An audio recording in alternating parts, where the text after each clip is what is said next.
नाजरीन, आप देख रहे हैं द न्यूज रूम 24 आवर्स। मैं हूं अहमद अली फयाज।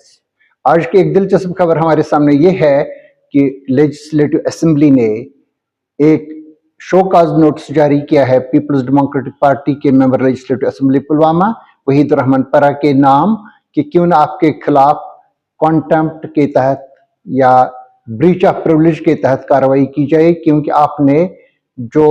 मेराजुद्दीन मलिक जो है आम आदमी पार्टी का लेजिस्लेटर डोडा 52 से,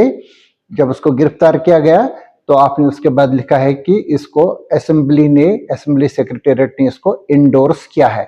इन्होंने अपने नोट्स में ये बताया है कि इसको हमने इंडोर्स नहीं किया है, न हमारे पास ये इख्तियार था इंडोर्स करने का न रद्द करने का। तो आपने इस तरह से एक तौहीन की है, एक मिस रिप्रेजेंटेशन ऑफ फैक्ट्स की है कि उन आपके खिलाफ कार्रवाई की जाए। और यह बताना जरूरी है कि मेराजुद्दीन मलिक कुछ दिन पहले गिरफ्तार किए गए पब्लिक सेफ्टी एक्ट के तहत, क्योंकि उन्होंने एक वीडियो बनाया था और उसको वायरल भी कर दिया था सोशल मीडिया पे, जिसमें उन्होंने डिप्टी कमिश्नर डोडा के खिलाफ जबान दराजी की थी और नाजेबा कलिमात अनपार्लियामेंट्री लैंग्वेज का इस्तेमाल इसने किया था उसमें। लेकिन उसके बाद इसके कॉन्सिक्वेंसेस आ गए। इसी डिप्टी कमिश्नर ने, जो डिस्ट्रिक्ट मजिस्ट्रेट भी होता है, लेजिस्लेटर के खिलाफ यानी कि मेराजुद्दीन मलिक के खिलाफ कार्रवाई की। उन्होंने इनको पब्लिक सेफ्टी एक्ट के तहत गिरफ्तार कर लिया और इनको पहुंचाया गया कठुआ के जेल में। इस बात को लेकर के, जैसे आप जानते हैं, काफी रिएक्शंस हुए हैं पूरे जम्मू कश्मीर में, खासतौर से डोडा इलाके में जो चुनाव वैली जिसको हम कहते हैं, वहां पे काफी इसके रिएक्शंस हैं, इंक्लूडिंग पीर पंचाल एरिया से भी काफी नेगेटिव रिएक्शंस आए हैं। कुछ जगहों पे लोग सड़कों पे आ गए, हालांकि डोडा और इसके मलह के एरियाज में रेस्ट्रिक्शंस लगा दिए गए। वो जो कर्फ्यू जैसे अहकामात होते हैं जो अब लगते हैं, जो पहले दफा 144 हुआ करता था, अब वो दफा 163 है BNSS के तहत। तो इस पर पाबंदी लगा दी गई कि चार या चार से ज्यादा लोगों की असेंबली, मतलब इनका इज्तिमा एक जगह पे जमा नहीं हो सकते हैं इस किस्म के लोग, या कोई ऐसी हरकत, कोई इस किस्म का डेमोन्स्ट्रेशन, कोई नारा, कोई तकरीर इस किस्म की नहीं हो सकती है जिससे कि अमन आमा में खलल पहुंचने का इम्कान हो। तो आप जानते हैं कि इसकी काफी रिएक्शंस हुए। आम आदमी पार्टी के कुछ लीडर्स यहाँ पे, जिनमें इनका पार्लियामेंट मेंबर संजय सिंह और इनका एक साबिक मिनिस्टर दिल्ली में और जो मेंबर ऑफ लेजिस्लेटिव असेंबली वहां पे थे, वो भी यहाँ पे आए और उनको भी यहाँ पे प्रेस से मिलने की इजाजत नहीं दी गई। कल उन्होंने काफी कोशिशें की थी, बाद में ये पांच लोगों का ये एक ग्रुप था जो बाद में शाम को वापस चला गया दिल्ली, और दिल्ली में भी उन्होंने इस पर रिएक्शंस किए हैं। इधर से जो रिएक्शंस हुए हैं, चीफ मिनिस्टर, साबिक चीफ मिनिस्टर फारूक अब्दुल्ला, साबिक chief minister Mehbooba Mufti, chief minister Omar Abdullah, इन सब लोगों की तरफ से और तकरीबन सभी पार्टीज की तरफ से, भारतीय जनता पार्टी को छोड़ करके, इस पे काफी रिएक्शंस हुई हैं कि मेराजुद्दीन मलिक पे, एक लेजिस्लेटर पे नहीं लगना चाहिए था। हालांकि इनकी जो जबान है वो शाइस्ता नहीं है, इनके खिलाफ इस पे इनके खिलाफ कार्रवाई हो सकती थी, लेकिन डिप्टी कमिश्नर ने, डिस्ट्रिक्ट मजिस्ट्रेट ने बहुत ज्यादा हार्श इकदाम इसमें किए हैं। उन्होंने इनको डिटेन किया है एक ऐसे कानून के तहत जिसमें 6 महीने तक या 1 साल तक जमानत भी नहीं हो सकती है। अब इसमें डिमांड्स हैं हर तरफ से कि इनको वहां पे छोड़ना चाहिए। जब ये वाकया चल ही रहा था, इसके पैरेलल कुछ डेवलपमेंट्स ये हुई कि वहीद रहमान परा ने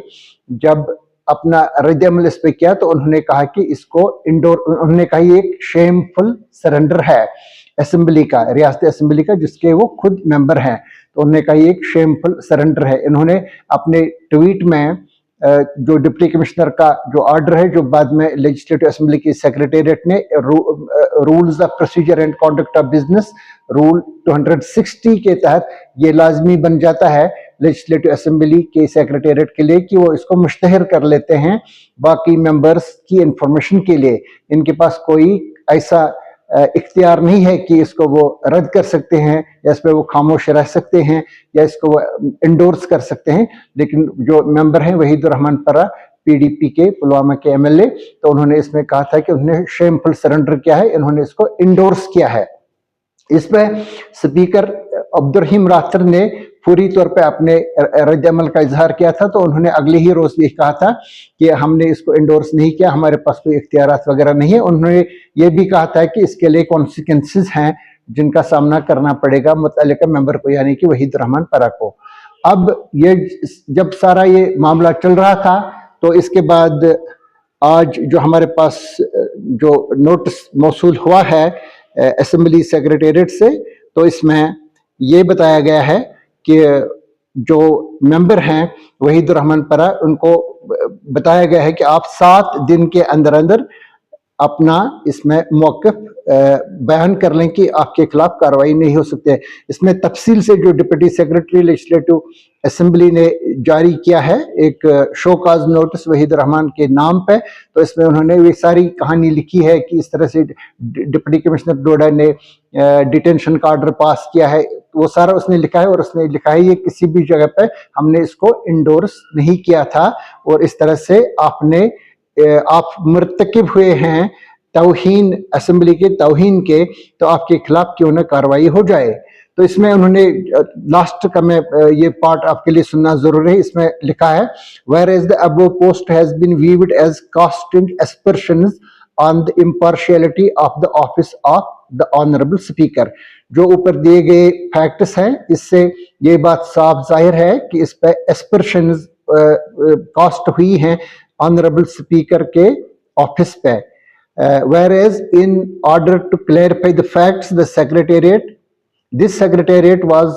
constrained to issue a press release clarifying therein that the bulletin has been issued in pursuance to Rule 260 of the Rules of Procedure and Conduct of Business in J&K Legislative Assembly, and Assembly Secretariat has no role in the arrest/detention of the honourable ministry. आपने मैंने बता दिया अभी, तो इसमें यह बताया गया है कि असेंबली सेक्रेटेरिएट के पास ऐसा कोई इख्तियार नहीं है इसको इंडोर्स करने का, लेकिन आपने लिखा है कि एक शर्मनाक सरेंडर है। Whereas under the established rules and procedure of the House,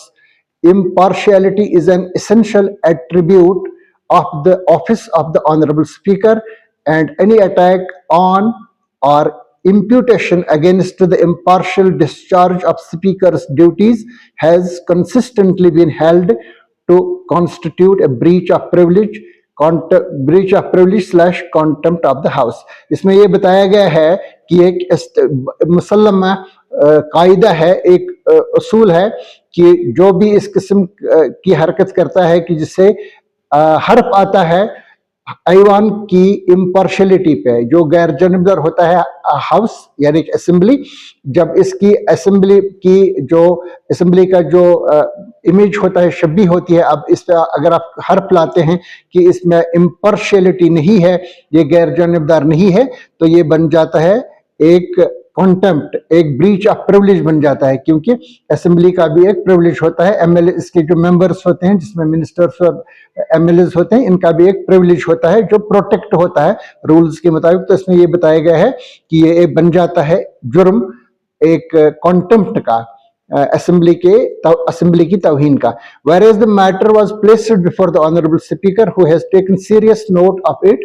and has observed that the privileges and freedom of speech granted to honorable members should not be misused to undermine the sanctity of the institution। इसमें बताया गया कि speaker साहब के notes में हमने लाया, तो उसमें उनका मौक़िफ़ यही है कि किसी भी मेंबर को इस किस्म की हरकत नहीं करनी चाहिए, अंडरमाइन नहीं करनी चाहिए। असेंबली का जो तकद्दुस होता है, मतलब कानून साजिया के ऐवान का जो तकद्दुस होता है, इसको पामाल नहीं करना चाहिए। The honourable speaker has been pleased to issue show cause notice to you as to why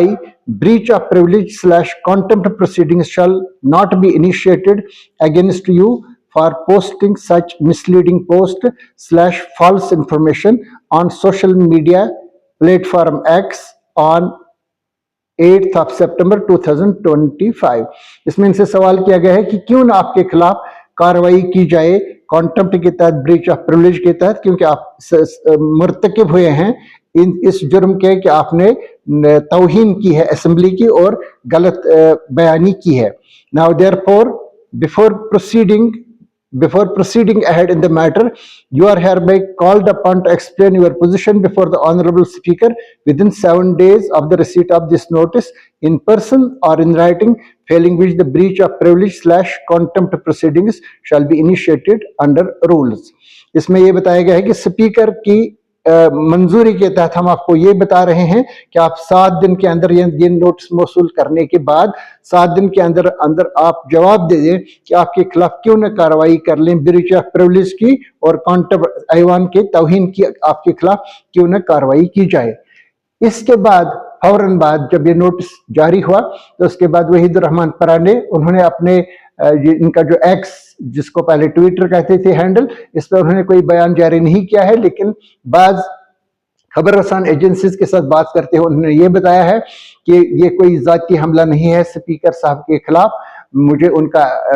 एहतराम है और वो फादरली फिगर है। उन्होंने कहा ये हमारे वालिद की तरह है जिनसे हमने बहुत कुछ सीखा है कि किस तरह से ये कॉन्डक्ट करते हैं बिजनेस को और वहां पे सभी किस्म की आवाजों को यहाँ पे अकोमोडेट करते हैं, यानी कि सरकार के साथ साथ वो अपोजिशन की जो आवाजें हैं उनको भी वो अकोमोडेट करते हैं। ये उन्होंने इसमें इस बात का एतराफ किया है। उन्होंने कहा इसमें अपने बयान में ये बताया है कि मेरा कोई मकसद नहीं है स्पीकर साहब पे कोई किसी किस्म की तौहीन करने का या इन पे कोई हर्फ लाने का।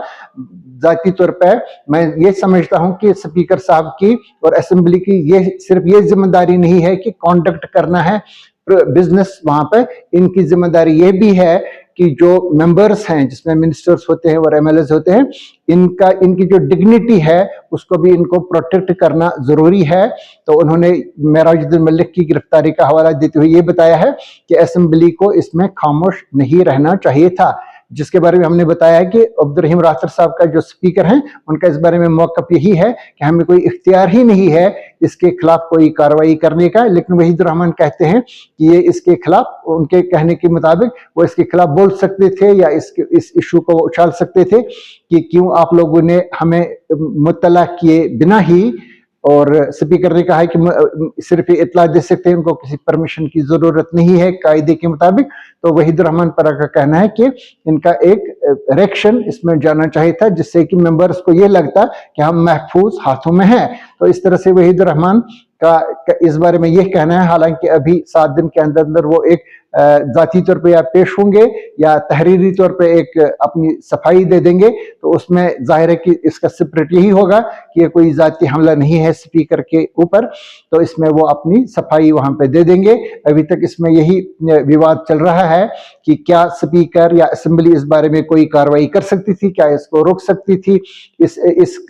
कदम को जो डिप्टी कमिश्नर ने एज डिस्ट्रिक्ट मजिस्ट्रेट वहां पे उठाया है, लेकिन सरकार के लिए ये परेशानी बनी है और असेंबली के लिए परेशानी बनी है कि वहीदुर रहमान परा के ट्वीट के बाद इसको बहुत सारे लोगों ने, खासतौर से अपोजिशन ताल्लुक रखने वाले लोगों ने इसको एम्पलीफाई किया है इस ट्वीट को, और इन सभी लोगों ने